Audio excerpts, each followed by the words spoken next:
Bismillahirrahmanirrahim. Assalamu alaikum and welcome to Diplomatic Enclave. I'm your host, Omer Khalid. But as Pakistan nears 70 years of its independence, we look back at the issues that have been prevalent since 1947. One of those is the issue of Kashmir.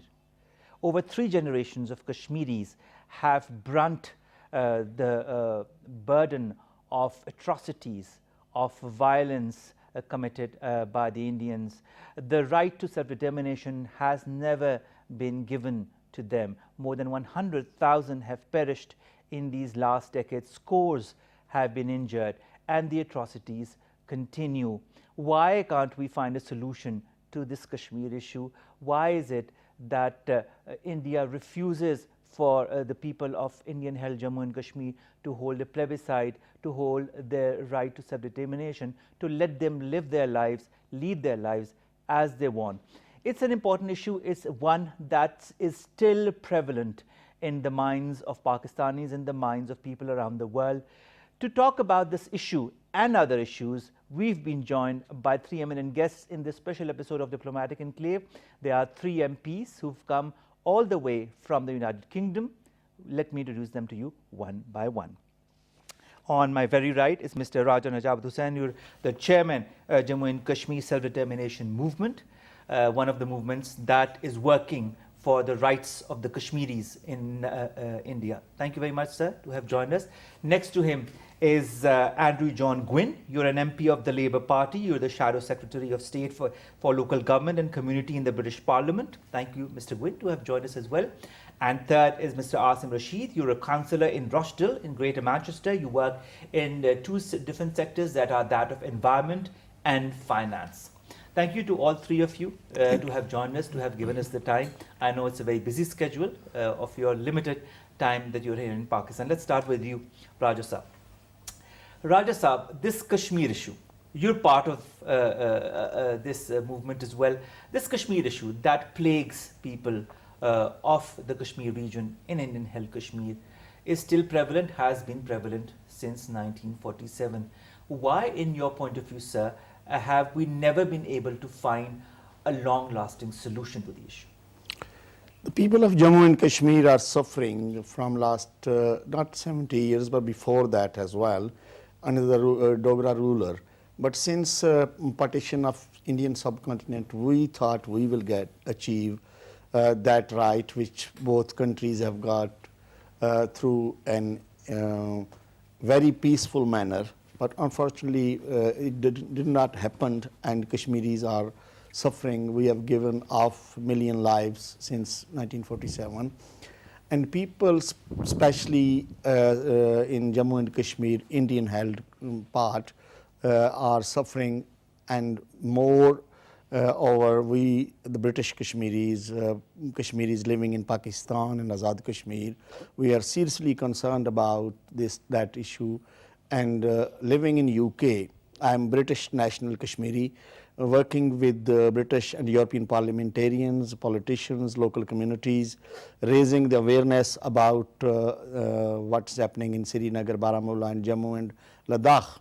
And our movement is mainly bringing parliamentarians to support us and raise our issue in the British Parliament, in European Parliament, in their political parties. And although we can't say that we have achieved a lot, but still we have achieved quite considerable support in the British Parliament, in the European Parliament. We have got Friends of Kashmir working in both parliaments. We had in last 7 years, with the hard work of our team of Jammu Kashmir Self-Determination Movement and support of all parties parliamentary group on Kashmir, led by all political parties, whether it's Europe, whether it's the UK. We managed to have 3 parliamentary debates, several questions, meetings with the Prime Minister, meetings with the Foreign Secretary, meetings with opposition leader, Shadow Foreign Secretary. Luckily, this election campaign, we managed to receive a very great support from the Labour Party. In last 70 years, it was first time the Labour Party put Kashmir issue on the manifesto. And it was put by pressure like our friend Andrew Gwynn and others who are working actively. All right, that's very important. The first time that the government, your government, puts an emphasis on the issue of Kashmir, Mr. Gwynn. Now, your party, the AP, the All Parties Parliamentary Group that you said, All in Kashmir, you're also one of those members, as Mr. Raja pointed out. How often does this group meet? Per year or per month?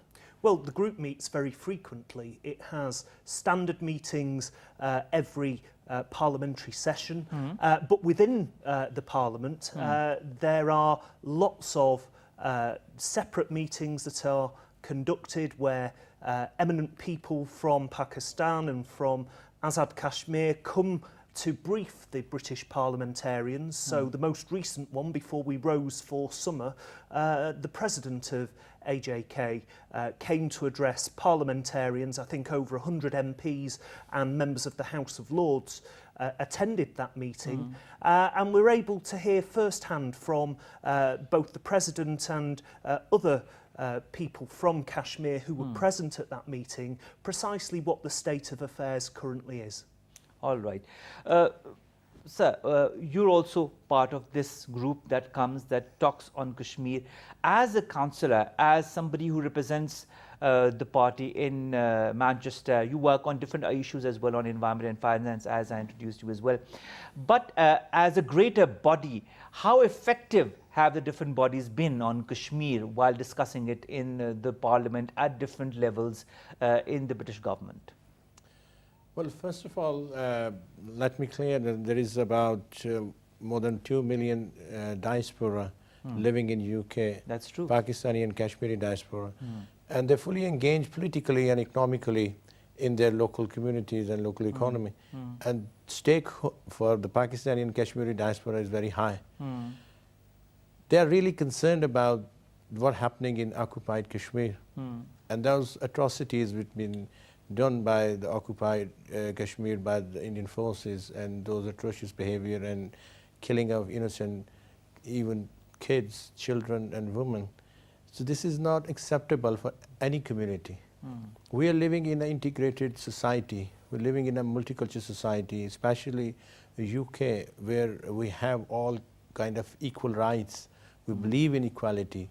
Labour Party is one of the party who brought and work for the social justice. And first time Labour Party, as Mr. Rajab mentioned, that we put this issue rightly on our manifesto in last election. This is a clear sign that Labour Party and the communities, they are working together. They want to resolve this issue. Either it's a Kashmir or any kind of inequality in society. It's not acceptable. And the Kashmiris, they've been sacrificing their lives from last 70 years. True. And this issue is really making a huge impact, not only in South Asia, it's going to be a flashline in all over the world, because the dynamics in this region, especially South Asia, is changing now.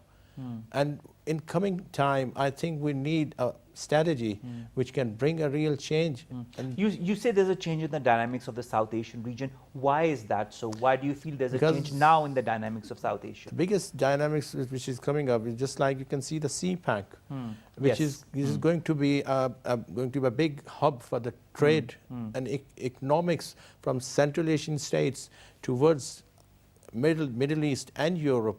That's going to be a change in next coming years, especially the Brexit. And after Brexit is going to be another trade relationship between Pakistan, India, and Pakistan, UK. So I think the first thing is peace.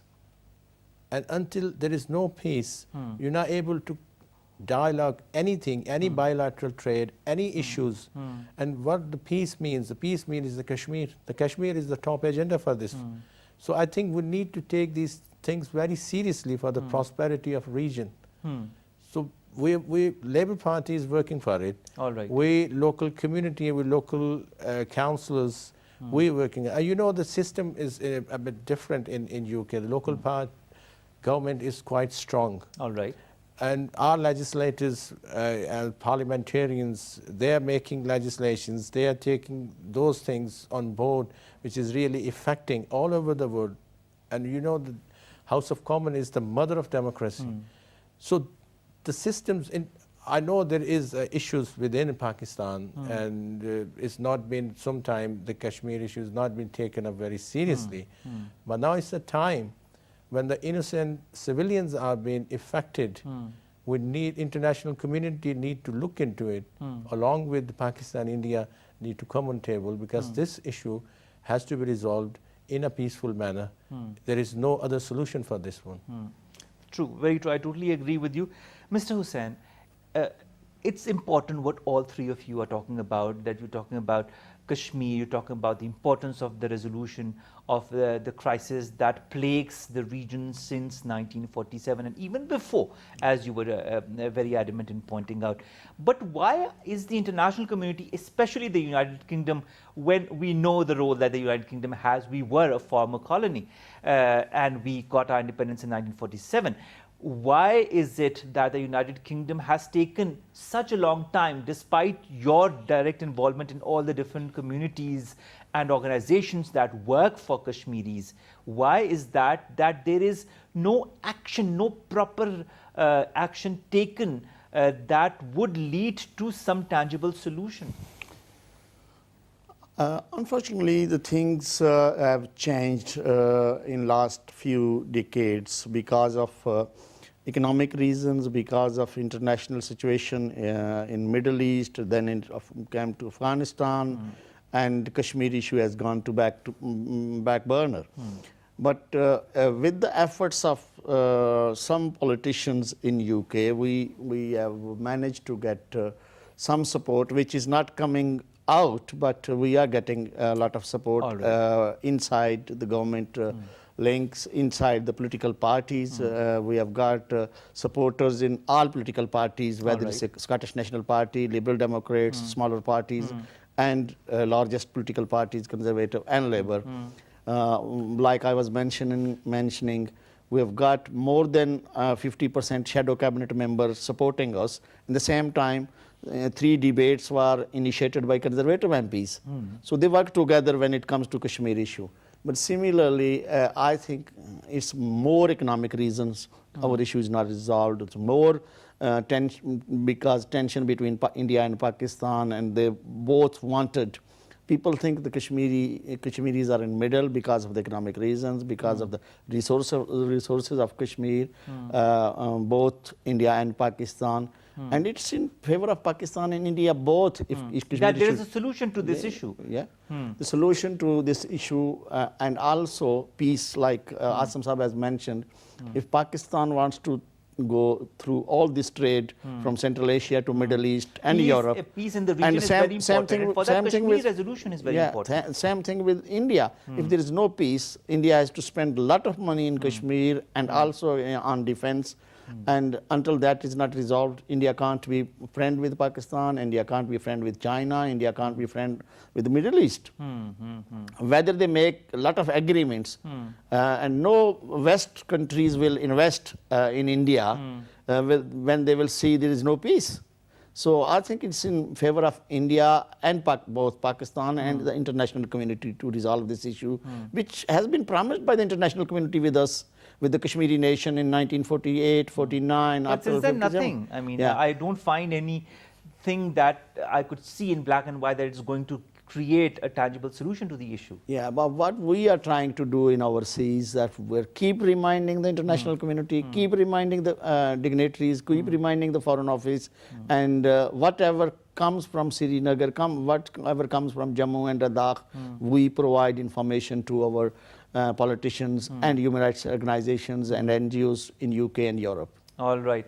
Mr. Goyane, the All Parties Parliamentary Group that we're talking about, that you're part of as well, how closely does it monitor the grave human rights abuses that occur in Indian-occupied Kashmir? We're monitoring it very closely, and the chairperson of that all-party group, a shadow cabinet colleague of mine, Debbie Abrahams, has established a special commission to look at the human rights abuses through the auspices of the all-party parliamentary group. We'll be looking very closely at that, and we'll be reporting back to ministers in the British government to make clear the views of parliamentarians, because, you know, at the end of the day, we believe in human rights, and you can't pick and choose which human rights you believe in and you don't believe in. It's not a supermarket sweep. You can't just put in the basket the bits that you want.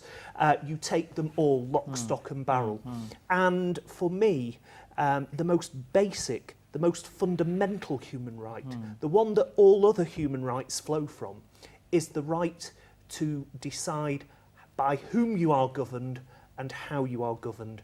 That right of self-determination. Everything else, the right to live in freedom, the right to live in peace, the right to bring up your children without fear of persecution, the right for religious belief, the right to work, the right to health, the right to education, they all flow from that fundamental human right of self-determination. That's something that we in Great Britain believe in. We gave a referendum to the people of Scotland to ask the question, do you want to remain part of the United Kingdom? I'm glad they said yes, because I am of part Scottish heritage and wouldn't like to see part of my country disappear and become foreign overnight. But that is the right of the Scottish people to choose what country they belong to.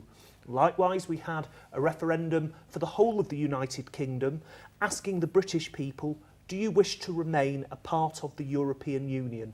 Now, I'm a firm Remainer. I wish we'd voted to stay in. I believe that Britain's place is within the European Union.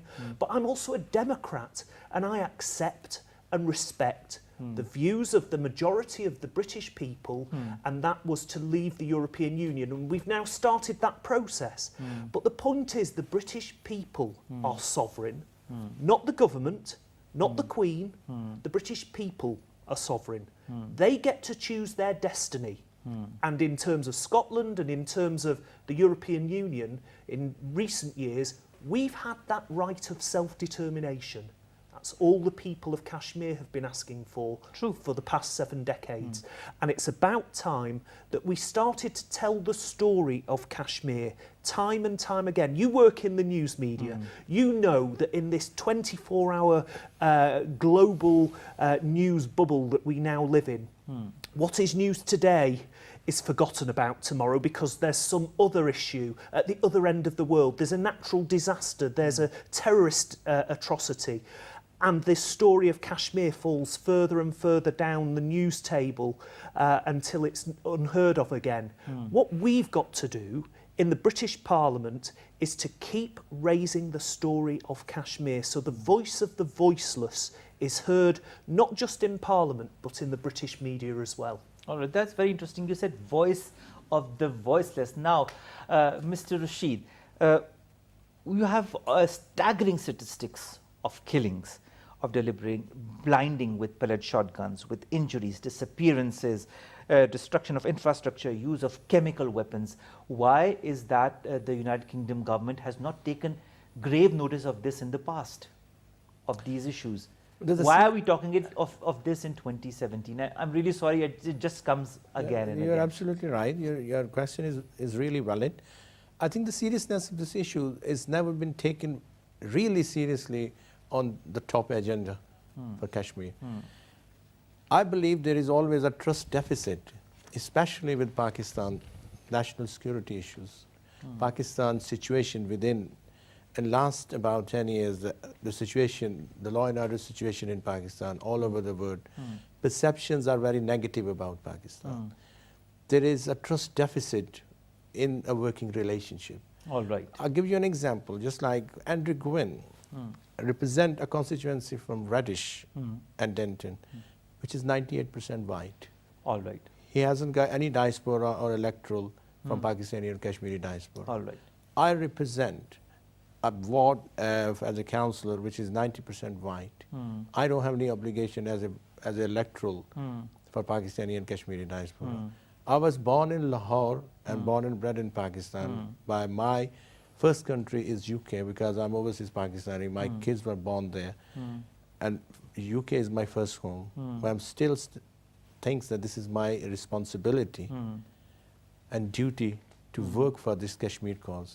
Andrew Gwynn, when we landed last week, 8 days before, his concepts were different probably about Pakistan. All right. And the sceneries of Pakistan, the beauty of Pakistan. This is what happens with almost all the diplomats that come here, Mr. Gwynn. Whenever they come here, they have a different perception. Yes. Once they're here, they don't want to leave. Yes. Exactly. No, this what he credit said to goes me. to this credit goes to Mr. Raja, because his organization, self-determination movement across UK and Europe, efforts that there is an all-party Kashmir committee in House of Commons and Europe, and he inviting people to come to Pakistan.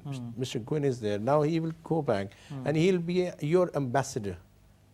Because you would have seen that firsthand. Exactly. You would have talked to people, gotten their points of view. Now this working relationship need to be developed. This trust deficit need to be resolved. As soon as we parliamentarians, British parliamentarians, European parliamentarians, or any other legislators across the country, even from America or other countries, when they'll come and they'll see that Pakistan is really serious to resolve this issue. These blames, which has been, I think it's a false allegation, which is bringing from someone that the Pakistani involved some kind of wrong activities, some kind of terrorist activities. These need to be resolved. These need to be diluted. Then we have a working relationship. Then we can work on it. I think that we'll have a better results for this one. We need to do a lot of homework, which I'm happy that is going to be started. And I think the road, we can see a clear road now in future. All right. Mr. Hussain, Mr. Aasim talked about trust deficit between the United Kingdom and Pakistan. How much of that has been prevalent in the people of the United Kingdom or in the government in the last decades, and how much of that has improved over the years? Basically, it was when the issue started, it was partition issue, unfinished agenda of partition. But when it moved to 1971, things changed. Then we moved to this 9/11 thing, which changed all the situation of the international community and the activities which Kashmiris were doing, fighting for their own rights inside occupied Kashmir, became as a terrorist activities. The West was considering that. But we have tried to explain that it's nothing to do with Pakistan, it's nothing to do with terrorism, it's indigenous movement, it's for the right of self-determination, and the Kashmiri people have this right by the United Nations to campaign for their rights. And until and unless international community, and that's why we are trying to bring parliamentarians and politicians in Azad Kashmir, in Pakistan, to meet our politicians, to meet our media, to go and visit general public, party leaders. This time, first time, we had this 4 members delegation. I am a campaigner, Aasim is a local councillor, Wajid Khan was MEP with us, and Andrew Gwynn, who is not only the Shadow Secretary of State for Local Government and Communities, but also campaign manager for the Labour Party. All right. So he is the man who ran that campaign, which was got 32 more seats in last election, which proved Jeremy Corbyn is the man leader of the UK who can make the next government. In the same time, they met every single Kashmiri leader over here. They met university people, they met students, they met Hurriyat Conference. And I think this is our last meeting and last event before traveling back to UK. All right. And we have covered everything.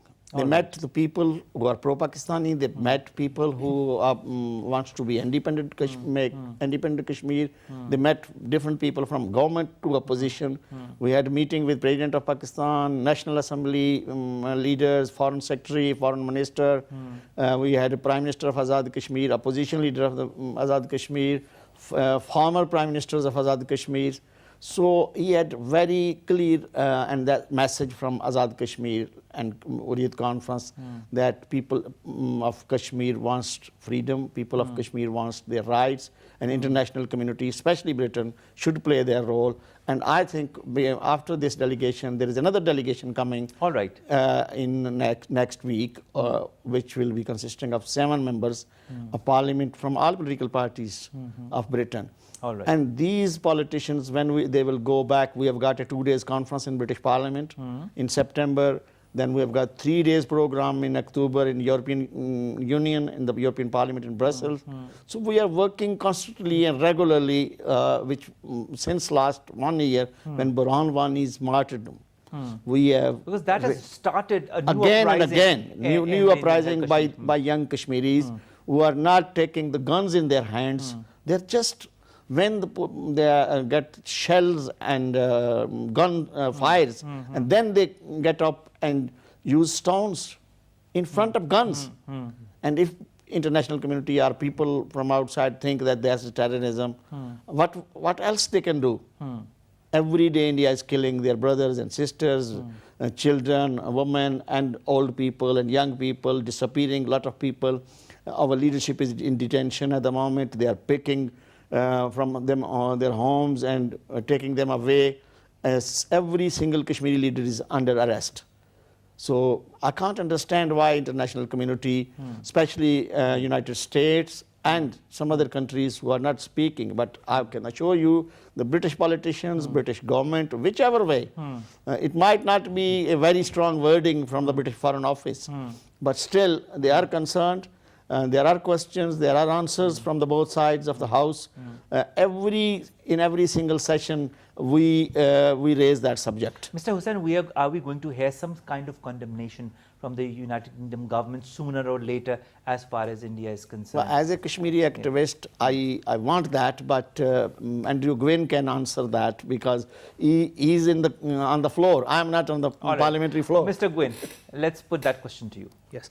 Well, I mean, I would be very surprised if the British authorities at senior diplomatic level were not giving the view of the United Kingdom government very strongly to the government of India. And that is the right and proper format to do it in because, of course, the United Kingdom is a friend to both Pakistan and India. We want to see a de-escalation of the tensions, not just in Kashmir, but also elsewhere in the subcontinent, and to ensure that there are good working relationships going forward between the United Kingdom and both Pakistan and India going forward. And I would hope that at some stage, I'm ever the optimist, and I suppose that's why I think that's what one should be, in fact. I suppose that's why I'm a member of Parliament, and my view is that however bleak some of the worst situations around the world have been, with the benefit of hindsight, we realise that there is a lot of work going on behind the scenes. And when movement comes, it comes very quickly and very unexpectedly. I'll give you a couple of examples. The height of the apartheid regime in South Africa, it looked immensely bleak for the majority black community, subjugated by a very ruthless and very strict and racist white minority government. Things look very bleak indeed for South Africa. And it took the bravery of 2 individuals. Nelson Mandela, that bravery was to forgive. I'm not sure if I'd been put through what he'd been put through, I'd have forgiven quite as easily. But that man is an inspiration to me. But also President de Klerk, because it is a very brave step to give up power and to know that there is a different route for the country that you also call home. And for whatever the issues that there may be now in South Africa, undeniably South Africa is a fairer, better place than it was under the apartheid regime. The other example is Northern Ireland. In the 1980s, the Irish Republican Army attempted to wipe out the British cabinet, the British government, the Prime Minister and senior ministers, and very nearly succeeded in the Brighton bomb. Those were dark days, not just for those of us living on the mainland in Great Britain, that were subjected to horrific acts of terrorism, but also for the people of Northern Ireland, Catholic and Protestant, living in the same community, torn apart, bitter bloodshed, fighting. The two communities didn't come together, terrorism on both sides. And the escalation of violence looked unstoppable. It looked like a very bleak moment in Britain's history was never going to end except through bloodshed. Yet despite that terrorist atrocity on the British government in 1985, and despite the British government publicly saying that they did not talk to terrorists, there were back channels opened between the British state and the Irish Republicans. And through a lot of negotiation and a lot of brave decisions, that eventually brought us to a peace process in Northern Ireland. And it's very easy with hindsight to say, well, that was always going to happen. But remember this, the last big bomb to be exploded on the British mainland was in my home city of Manchester. Thank God nobody was killed. This was 21 years ago in 1996. But a large part of Manchester city centre was completely destroyed. It was the biggest bomb to be exploded in the mainland since the Second World War. A year later, the Good Friday Agreement was signed between the British and the Irish governments, between Republicans, nationalists and unionists in Northern Ireland. Power sharing was agreed. And peace, however fragile from time to time that peace has been, peace broke out. And for the next 20 years, and God willing for the indefinite future, Northern Ireland is a much better, safer, prosperous place than it was. But it took brave decisions. It was very brave of both Conservative governments, of Margaret Thatcher, whose ministers, and including Margaret Thatcher herself, were almost wiped out in that atrocity. It took very brave decision of John Major's Conservative government to start the peace process, and it took incredible bravery of Tony Blair's Labour government to sign off some pretty tricky political things, like freeing terrorists from prison. I mean, the hurt that that caused to the other community, that to see that person that had killed their sons and daughters had been released in the name of peace. And these releases were done on both sides. And that reconciliation process has been painful. But 2 decades on, that prize of peace is worth keeping hold of. And I believe that we can secure the same for the Kashmiri people. It takes brave decisions by governments, the Pakistani government and the Indian government. I also want to see the involvement of the Kashmiri people. No decision about me without me, because this is about the future of a people. And the Kashmiri people, it's not for me as a British politician to dictate how the people of Kashmir should be governed. They should be given the right. This is what but they should be given the right, about. But they should also be around the table discussing how you get to that stage. And I think that if we can start that process, small steps, sometimes you get to the end result faster than one giant leap, because you wait 70 or more years for a giant leap, but you can get there quicker with small steps. But let those small steps begin, and if I can help play my part, if through the all-party group we can play a part, then I think those small steps are worth it. The examples that you gave of South Africa, of Northern Ireland, are interesting but are very different in reality to what's happening in Indian occupied Kashmir. But coming to that, there was NFCO's 2016 Human Rights Report that came out from the United Kingdom, but it never mentioned the atrocities that the Indian government was perpetrating on the innocent Kashmiris in Indian-held Kashmir, and the persecution of minorities in India, because Muslims are considered a minority in India. Why is that? Well, I can't answer for the government. I'm not a member of the government. I'm a member of the opposition. But I will be tabling questions to ask that very question All right. in the House of Commons when the session resumes. But I also think it's important to remember the all-party parliamentary group will be having this report onto the human rights abuses in the Indian side of the line of control. Oh, no. And we will be submitting that to the British government. And it will be incumbent on Foreign and Commonwealth Office ministers to reply to the all-party parliamentary group's report and to say what it is that they will be doing to highlight this with the Indian authorities. Because as a friend of India as well as of Pakistan, you know, sometimes some of the best kinds of friends are the ones that don't just tell you the things you want to hear. They sometimes tell you things you don't want to hear. And I would hope that Britain, being a friend of India as well as of Pakistan, will be that critical friend of India and will remind India of their international obligations under humanitarian law, under the rule of law, that they inherited from the United Kingdom, and that they are very proud to proclaim themselves as the world's biggest democracy. Well, with democracy, with those responsibilities come rights. And the rights of the people of Kashmir, whilst they are under the control of the Indian authorities, are as equal as the rights of other Indian citizens in the rest of India.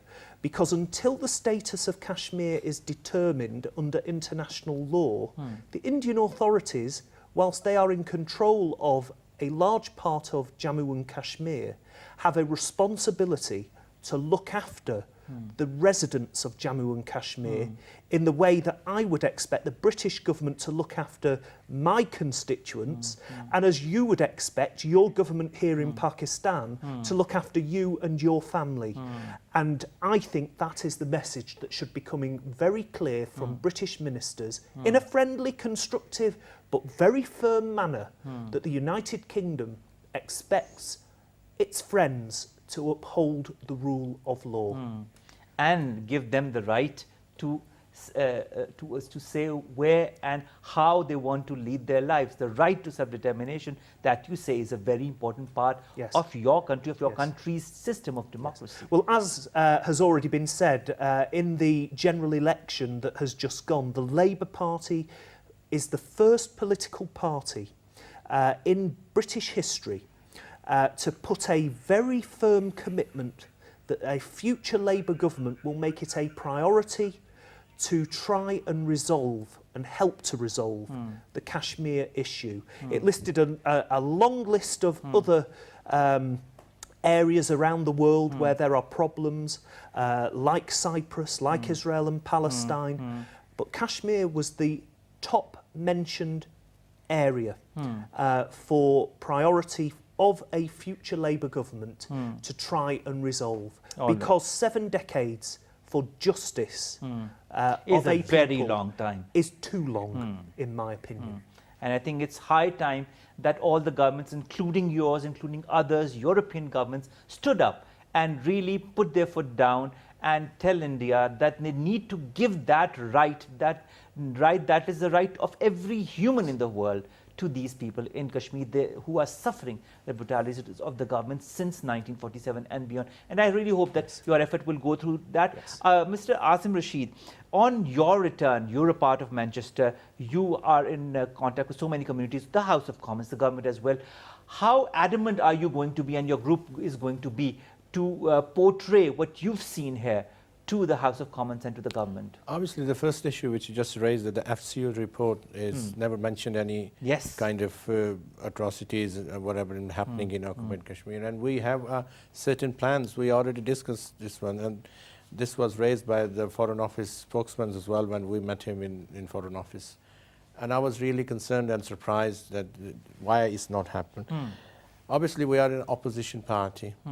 And we need to follow those things which is democratically we can raise this issue. And although we have a long history of these kind of things, that there should be some kind of, if there is any kind of injustice and any kind of inequality, we need to look into it. This is one of the biggest injustice we need to raise this voice. All right. And I'm already engaged with the Pakistani and Kashmiri diaspora, which is really concerned over in Greater Manchester, not only in Greater Manchester, all over the UK. And we're raising this issue with our shadow FCO minister. All right. Because obviously it's like a home secretary, a shadow home secretary. We have a separate ministers who covers South Asia, Europe. So we'll raise this one with the shadow South Asia minister, which is fortunately my member of parliament from Hayward and Middleton. All right. So when I'm going back, so I'll raise this issue with Liz McInnes, and I'll request her, even probably we'll have a delegation. I will wait for the Raja Najabat as well. Yes, so because there's another delegation, as you said, coming next week. So with a collective efforts, we'll request her to raise this question on the floor of the House with their counterpart, Foreign Minister for FCU. All right. And she can ask this one in dispatch box, and we'll get the answer. All right. Mr. Hussain, are you going to also raise, as you've raised it, this issue with the other European countries and the United Nations as well? Yeah, we are, while we are raising this in British Parliament,